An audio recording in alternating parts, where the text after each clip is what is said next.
Good afternoon, everyone. My today's topic is about annealing. So, what do you mean by annealing? Annealing is a heat treatment process used to alter physical and sometimes chemical properties of a material, typically metal, to increase its ductility and reduce hardness. So, annealing एक ऐसा process होता है heat treatment के अंदर जो physical as well as chemical properties एक material की change करने की क्षमता रखता है। तो इसमें क्या होता है, जो मटेरियल की डक्टिलिटी और हार्ड डक्टिलिटी जो रहती है वो इंक्रीज होती है, उसकी हार्डनेस जो रहती है वो डिफ्यूज होती है।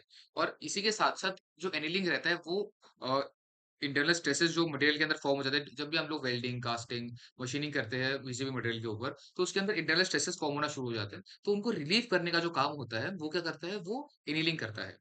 उसके बाद ये जो रहता है ये मशीनेबिलिटी इंप्रूव करता है किसी भी मटेरियल की, साथ ही साथ जो एक रिफाइन ग्रेन स्ट्रक्चर रहता है, ग्रेन स्ट्रक्चर को भी काफ़ी अच्छा रिफाइन करता है।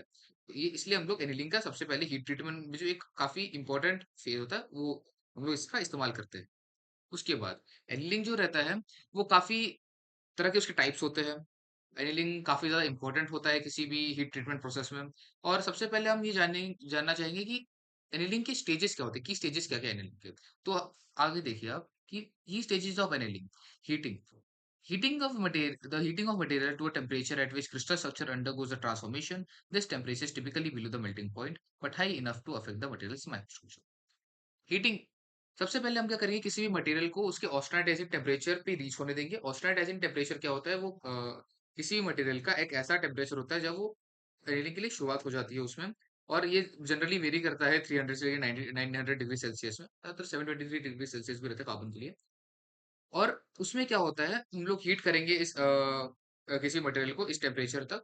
उसके बाद धीरे-धीरे हम इसे कूल करेंगे इसके ट्रांसफॉर्मेशन रेंज में, ठीक है? तो उसके बाद ऐसा सोकिंग आता है। उसके बाद अगला जो प्रोसेस आता है वो सोक होता है। सोकिंग मतलब क्या होता है? होल्डिंग होता है। होल्डिंग क्या करेंगे? जब भी हम किसी भी मटेरियल को एनीलिंग के प्रोसेस से हम गुजारते हैं, उसमें क्या होता है, जैसे ही एक डिजायर्ड टेम्परेचर हमको मिल जाता है, एक टेम्परेचर जब वो एक पर्टिकुलर टेम्परेचर रीच कर लेता है, the material is held at a temperature for certain amount of time. This allows the atom and metal to move and recognize themselves into more stable low energy state.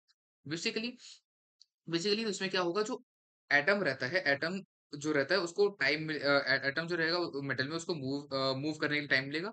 और उससे क्या होगा, वो एक lower energy state पे आके जो है स्टेबलाइज अपने आप को करने की कोशिश करेगा। इसलिए सोकिंग जो रहती है वो भी इंपॉर्टेंट होती है। उसके बाद थर्ड स्टेज आता है, होता है कूलिंग, कि सबसे पहले जो मटेरियल है उसे कूल किया जाता है। यहाँ पर कूल किया जाता है फास्टली या स्लोली, वो किस टाइप की एनर्जी उस पर डिपेंड कर किया जाता है। और ज्यादातर ये फर्नेस के अंदर ही किया जाता है, ताकि जो इंटरनल स्ट्रेसेस जो है उनका फॉर्मेशन ना हो पाए और जो डिस्टॉर्शन है वो नहीं हो पाए। जैसे क्या लिखा है कि often it is material is often cooled often inside the furnace to prevent the formation of internal stresses distortion. And ये तरह तरह के मेटल्स के अलग अलग तरह की कूलिंग हम लोग की जा सकती है, और ये वेरी कर सकता है। उसके बाद हम लोग आते हैं टाइप्स ऑफ एनीलिंग। एनीलिंग के टाइप्स क्या क्या होते हैं, ये हमने अभी देखा कि एनीलिंग क्या होती है। एनीलिंग सीधी सा बात है, एक पर्टिकुलर मैटर को उसके ऑस्टेनाटाइजिंग टेम्परेचर पे रीच करवाना, उसके बाद उसे कूल करना, उसके ट्रांसफॉर्मेशन रेंज से होते हुए इसी प्रोसेस को हम लोग कहते हैं एनीलिंग। तो टाइप्स ऑफ, तो अभी हम इसके टाइप्स पढ़ेंगे आगे। Annealing process can be vary based on the material being treated and specific outcomes are desired. Some of the most common types of annealing include, सबसे पहले हम देखेंगे इसकी कितने तरह की एनीलिंग रहती है इसमें। यहाँ पर हम लोग टोटल 6 तरह की एनीलिंग पढ़ेंगे। सबसे पहले full annealing, process annealing, spheroidising, recrystallisation annealing, stress relieving, isothermal annealing and box annealing. देखिए, full annealing. Full annealing. The material is heated to a temperature above its recrystallization point and then cooled slowly. The process results in a soft, ductile material with uniform properties and refined microstructure. तो material जो रहता है उसे एक temperature पे heat किया जाता है, उसके रिक्रिस्टलाइजेशन टेम्परेचर के थोड़ा सा अबव, बिल्कुल उसका जो रिक्रिस्टलाइजेशन टेम्परेचर है उसके थोड़ा सा अबव तक हम उसे जो है करेंगे। उसको उसे कूल करेंगे उसके ट्रांसफॉर्मेशन रेंज पे बिल्कुल धीरे धीरे करके। और इसका रिजल्ट क्या मिलेगा, इससे हमको एक सॉफ्ट डक्टाइल मटेरियल मिलेगा, जिसका माइक्रोस्ट्रक्चर जो होगा काफ़ी ज़्यादा रिफाइंड होंगे। तो इसी और जब हमें रिफाइंड माइक्रोस्ट्रक्चर और सॉफ्ट मटेरियल चाहिए रहता है, तब हम लोग फुल एनीलिंग का इस्तेमाल करते हैं। उसके बाद आती है प्रोसेस एनीलिंग। प्रोसेस एनीलिंग कहाँ इस्तेमाल की जाती है ज़्यादातर, ये प्रोसेस एनीलिंग जो इंडस्ट्रीज़ में और ये sheet industries and wire industries में हम लोग इन्हें इस्तेमाल किया जाता है। जिसमें जो मटेरियल रहता है वो जो मटेरियल जो ज़्यादा हार्ड नहीं होते और ज़्यादा हार्ड नहीं करना होता जिनको, उसमें इस्तेमाल किया जाता है। क्योंकि जब प्रोसेस एनीलिंग कंप्लीट हो जाता है, तो जो मटेरियल है वो कंप्लीटली सॉफ्ट नहीं होता, वो पार्शियली सॉफ्ट होता है, पार्शियली सॉफ्ट होता है। और जब भी हम लोगों को पार्शियली सॉफ्ट मटेरियल चाहिए होता है, हम लोग प्रोसेस एनीलिंग का इस्तेमाल करते हैं। उसका अगला टाइप आता है stress relieve annealing. Stress relieve as the name suggest, stress relieving मतलब होता है जब भी हम लोग कुछ वेल्डिंग, कास्टिंग जितनी भी सारी चीज़ें हम लोग मशीनिंग करते हैं किसी मटेरियल के ऊपर, तो उसके अंदर के माइक्रो स्ट्रक्चर्स के अंदर जो है स्ट्रेस, इंटरनल स्ट्रेसेस जो है फॉर्म होना शुरू हो जाता है। तो उन स्ट्रेस को रिलीव करने के लिए, उस स्ट्रेस को रिलीव करने के लिए जिस एनीलिंग का इस्तेमाल किया जाता है, हम उसे कहते हैं स्ट्रेस रिलीविंग एनीलिंग। उसके बाद Spherodizing.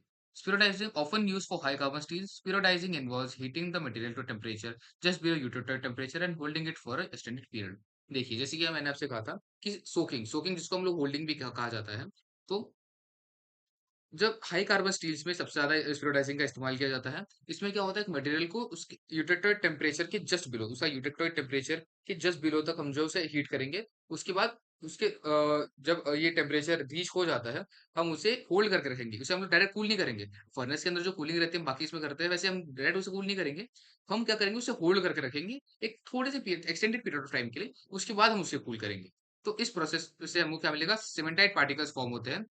जो हमारा गोल है वो क्या होता है, the goal is to form spherical cementite particles within the steel which significantly improve machinability। जब machinability किसी भी मटेरियल की machinability improve करने के लिए उसे एनील किया जाता है, तब हम लोग स्पिरिटाइजिंग एनीलिंग का इस्तेमाल करते हैं। उसके बाद isothermal energy, as the name suggest, iso मतलब सेम, थर्मल मीन्स टेम्परेचर। तो इसमें क्या होता है, टेम्परेचर होता है कांस्टेंट टेम्परेचर, बिल्कुल कांस्टेंट टेम्परेचर पे एक एक्सटेंडेड पीरियड के लिए हम एक मटेरियल को हीट करते हैं। और ये ज्यादातर क्या एलॉय स्टील्स के लिए इस्तेमाल किया जाता है। एलॉय स्टील्स जो रहते हैं उनके लिए ज्यादातर हम आइसोथर्मल एनीलिंग का इस्तेमाल करते हैं। उसके बाद आखिरी टाइप आता है रिक्रिस्टलाइजेशन एनीलिंग। रिक्रिस्टलाइजेशन एनीलिंग क्या होता है? रिक्रिस्टलाइजेशन एनीलिंग में क्या होता है, जैसे कि आप जैसे कि एनीलिंग के पर्पस में से एक आखिरी पर्पस हमने पढ़ा था, रिफाइंड ग्रेन स्ट्रक्चर। जो ग्रेन स्ट्रक्चर रहता है वो मटेरियल के अंदर का सबसे छोटा से छोटा जो माइक्रो स्ट्रक्चर रहता है, उससे ये क्या करता है, ये जब हीट होता है टेम्परेचर, ऑक्सीडाइजेशन टेम्परेचर पे, ये उसे क्या करता है, चेंज करता है। ये क्रिस्टल स्ट्रक्चर उसका चेंज करता है और उसकी जो है डिसलोकेशन डेंसिटी जो है उसकी वो कम करता है और डक्टिलिटी जो है वो और इम्प्रूव करता है, और इसीलिए हम लोग रिग्लाइजेशन एनीलिंग का इस्तेमाल किया। तो अभी हमने देखा कि एनीलिंग क्या होता है, एनीलिंग के स्टेजेस क्या-क्या होते हैं और एनीलिंग के टाइप्स क्या होते हैं। अब हम लोग इस बारे में डिस्कस करेंगे कि आखिर एनीलिंग क्यों जाता है? कि एनीलिंग को इस्तेमाल करने की ज़रूरत ही क्यों पड़ी और इसकी क्या-क्या फ़ायदा हो सकता है हमें किसी भी इंडस्ट्री में या फिर डेली लाइफ़ में? जैसे कि annealing. Annealing can provide several benefits including increased ductility. जो डक्टिलिटी रहता है, जैसे मैंने आपको बताया कि अंदर डिफाइंड ग्रेड स्ट्रक्चर में जाके वो एलोंगेशन को इंप्रूव करता है, जिससे डक्टिलिटी डक्टिलिटी पहले मैं आपको बताऊँ डक्टिलिटी क्या होता है। डक्टिलिटी एक ऐसा एक मटेरियल रहता है, किसी भी प्रॉपर्टी रहता है किसी भी मटेरियल का, जिससे हम जो मटेरियल है उसको जब हैमर करेंगे तो उसे थिन वायर्स में हम लोग कन्वर्ट कर सके। जो property in which we can convert the material into thin wires, this property is known as ductility. तो यही डक्टिलिटी जो रहती है वो एनीलिंग जो रहती है इसमें इंक्रीज होती है, ठीक है। और important material will undergo further shaping और मशीनिंग। जब भी मशीनिंग और शेपिंग के लिए इसे इस्तेमाल किया जाता है, हम लोग एनीलिंग का इस्तेमाल करता है क्योंकि वो डक्टिलिटी इंप्रूव करता है। उसके बाद रिड्यूस हार्डनेस, हार्डनेस को रिड्यूस करता है, वो सॉफ्ट मेटल्स को सॉफ्टन करता है, तो अपने आप हार्डनेस अपने आप रिड्यूस हो जाएगी।